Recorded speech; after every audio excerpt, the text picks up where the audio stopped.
নমস্কার, 24 ঘন্টায় স্বাগত। আপনাদের সঙ্গে আমি মিমি। শুরুতে আমরা চোখ রাখবো খেজুরির খবরে, কারণ গতকালের পর আজ ফের উত্তপ্ত খেজুরিতে তৃণমূলের গোষ্ঠী সংঘর্ষে 3 জন জখম হয়েছে বলে জানা যাচ্ছে। অভিযোগ, দলের প্রতি আনুগত্য নিয়ে দুপক্ষের মধ্যে সংঘর্ষ বাধে, ধারালো অস্ত্র দিয়ে তাণ্ডব চালানোর অভিযোগ। কি ঘটেছে আমরা জানবো। আমাদের প্রতিনিধি কিরণ মান্না রয়েছেন টেলিফোন লাইনে। কিরণ, কিভাবে এই সংঘর্ষের সূত্রপাত? দেখো, বেশ কিছুদিন ধরে দলের প্রতি কার কত আনুগত্য এই নিয়ে বচসা শুরু হয়। বচসা থেকে উত্তেজনা এবং পরে রঞ্জিত মন্ডল এলাকার বিধায়ক যিনি আছেন নেতৃত্ব, তিনি এদের এই দুই পক্ষ, যেমন শেখ রতিউল রহমান এবং শেখ ইয়াসিন, দুইজনই তৃণমূলের নেতৃত্ব এলাকার এই ঘোলাবার গ্রামের। তো তাদেরকে নিয়ে বসার পর সমাধান হয়নি এবং বেশ কয়েকদিন চলেও ছিল এরকম। আজকে সকাল থেকে ফের উত্তপ্ত হয়ে ওঠে এবং জমি জমা নিয়েও বিবাদ শুরু হয়ে যায়। সকাল থেকে এই ধরনের উত্তেজনার ফলে বম্বিংও হয়, বেশ কয়েকটি বোমা ফাটে এবং গুলিও চলে, যদিও পুলিশের পক্ষে গুলি চালানোর ঘটনা অস্বীকার করা হয়েছে। এই মুহূর্তে 3 জন জখম হয়েছেন এবং 2 জনকে গ্রেফতার করেছে খেজুরি থানার পুলিশ এবং এরিয়া তদন্ত কেন্দ্র।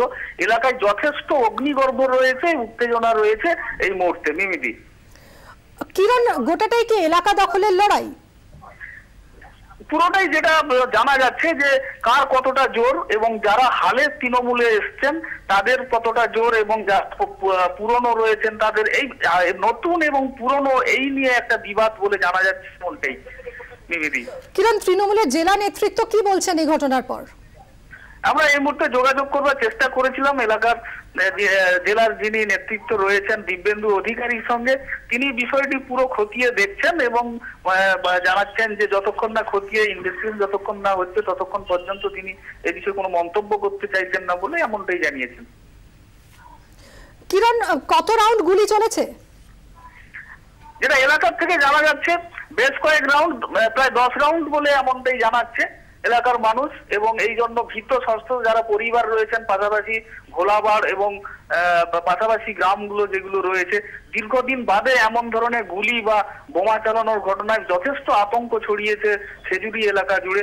যদিও খেজুরিতে এর আগে নন্দীগ্রাম বা খেজুরি নিয়ে গুলি চালানো নিয়ে যথেষ্ট উত্তেজনা রয়েছিল, তবে বিগত 5 বছর ধরে এমন ধরনের ঘটনা ঘটেছিল না, যা আজ সকাল থেকে এবং এখনো পর্যন্ত থমথমে রয়েছে এলাকায়। প্রচুর পুলিশ মোতায়েন রয়েছে এবং পরিস্থিতি যথেষ্ট ভয়ঙ্কর এবং থমথমে রয়েছে বলে এমনটা জানাচ্ছেন এলাকার মানুষ। কিরণ, ধন্যবাদ। কিরণ মান্না, আমাদের প্রতিনিধির সঙ্গে আমরা কথা বললাম। পাশাপাশি যে খবর আপনাদের জানাবো, দুষ্কৃতী দমনে ফের কড়া বার্তা দিয়েছেন মুখ্যমন্ত্রী মমতা বন্দ্যোপাধ্যায়। দুষ্কৃতীদের কোনো রং হয় না, কেউ গোলমাল পাকালে কড়া হাতে ব্যবস্থা নিন। ইলামবাজার নানুর রাজনৈতিক সমস্যার জায়গা, বহিরাগতদের এলাকায় ঢুকতে দেবেন না। বীরভূম সফরে পুলিশকে কড়া বার্তা মুখ্যমন্ত্রীর। সুতপা সেন আমাদের প্রতিনিধি রয়েছেন এই মুহূর্তে টেলিফোন লাইনে। সুতপা, আবারও কড়া বার্তা দিলেন মুখ্যমন্ত্রী দুষ্কৃতী দমনে, কি বললেন?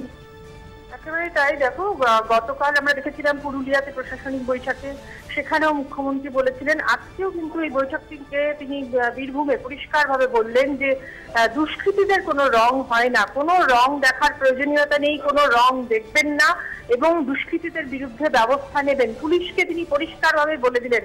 এবং এই জেলার কয়েকটি এলাকার, ইলামবাজার, নানুর, এই সমস্ত এলাকার নাম উল্লেখ করে তিনি যেটা বললেন যে এই সমস্ত এলাকাতে কিন্তু রাজনৈতিক ভাবে উত্তেজনা রয়েছে, সেই বিষয়গুলোকে মাথায় রাখতে হবে পুলিশকে। কোনো অবস্থাতেই বর্ডার পেরিয়ে কেউ যাতে না আসতে পারেন এবং কোন রকম কোনো বিশৃঙ্খলা তৈরি করার চেষ্টা, সেটা রাজনৈতিক ভাবেই হোক বা অন্য কোনো ভাবে হোক, সেটা বরদাস্ত করা হবে না। আজকে কিন্তু পরিষ্কার তিনি পুলিশকে এবং প্রশাসনকে প্রশাসনিক বৈঠকের ভেতরে বলে দিলেন যে এই ব্যাপারে সদা সতর্ক থাকতে হবে এবং কড়া হাতে মোকাবিলা করতে হবে, কোনো রাজনৈতিক রং দেখা চলবে না।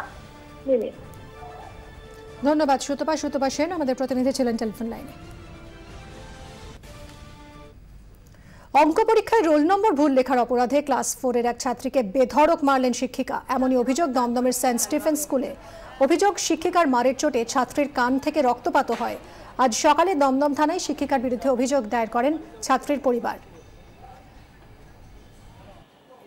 ছুটির সময় আনতেও গিয়েছি, আনতে গিয়ে দেখছি মেয়েটা যখন বেরোচ্ছে তখন একটুখানি মুখটার, অত মার খাওয়ার পরে মুখটার ফেসটা তো অন্যরকম।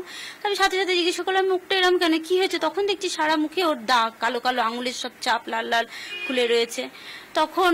তখনও আমার মেয়েকে এত টর্চার হয়েছে যে ও ভয়ে তখনও চুপ।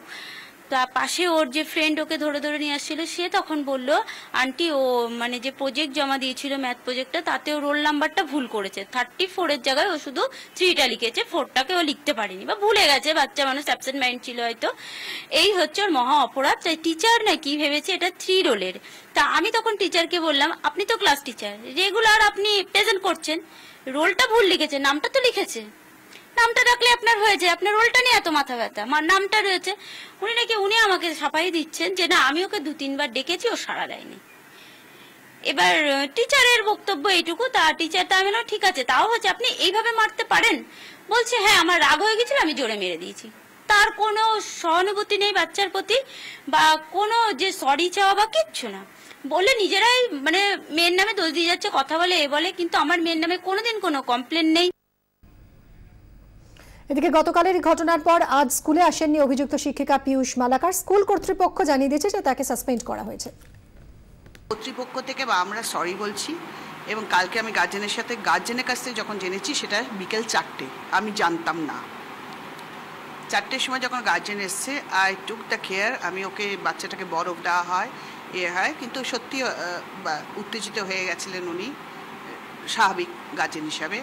এবং আমাদের তরফ থেকে আমি কালকেও বলেছি ভুল হয়ে গেছে, আজকেও সকালবেলা বলেছি, এবং টিচারকে স্কুল তরফ থেকে সাসপেন্ড করে দেওয়া হয়েছে, কমিটি গঠন করা হয়েছে, তারপর ম্যানেজিং কমিটি আছে, পরের ডিসিশনটা the managing committee is going to take it. আমরা বিষয়ে কথা বলেছিলাম শিশু অধিকার কমিশনের চেয়ারম্যান অশোকেন্দু সেনগুপ্তের সঙ্গে, শুনবো তার বক্তব্য। আপনারা আমাদের সঙ্গে যোগাযোগ করুন।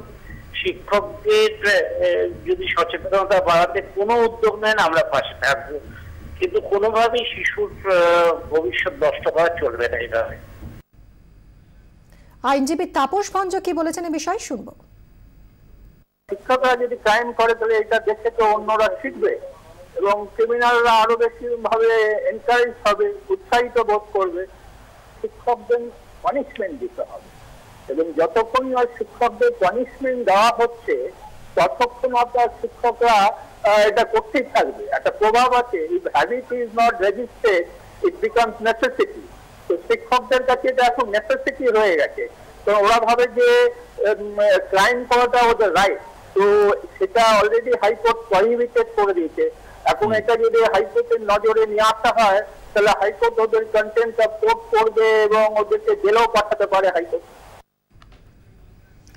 আমরা এই বিষয়ে কথা বলেছিলাম শিক্ষাবিদদের সঙ্গে, শুরুতেই শুনবো শিক্ষাবিদ পবিত্র সরকারের প্রতিক্রিয়া।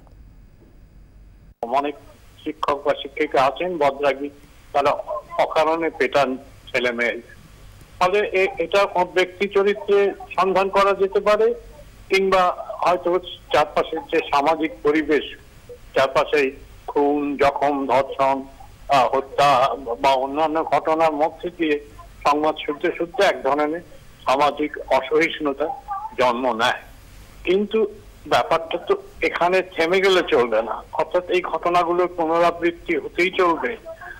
আমরা কোনো কিছু প্রতিবিধানের দিকে এগোবো না, এই ব্যাপারটা আমি বলছি সবাইকে ভাববার জন্য, যে সামাজিক মানুষ, রাজনীতির মানুষ, যারা লেখক, যারা মনোবিজ্ঞানী, সবাই বসে, এবং যারা শিক্ষা পরিকল্পনা করেন, শিক্ষকদের যারা প্রশিক্ষণ দেয়, তাদের সকলকে বসে এর একটা সমাধান বার করতেই হবে।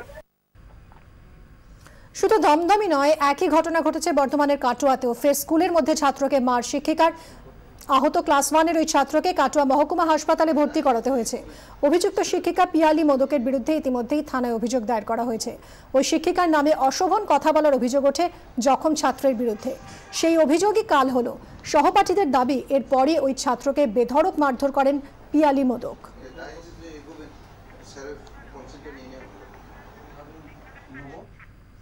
বেঙ্গালুরুতেও একই ছবি। ক্লাস 2-র মেয়েটির অপরাধ, সে হোমওয়ার্ক ঠিক মতো করেনি। শাস্তি দিতে 7 বছরের ছাত্রীকে চামড়ার বেল্ট দিয়ে পেটালেন শিক্ষক। ঘটনা বেঙ্গালুরুর কাছে নেলামংলায়।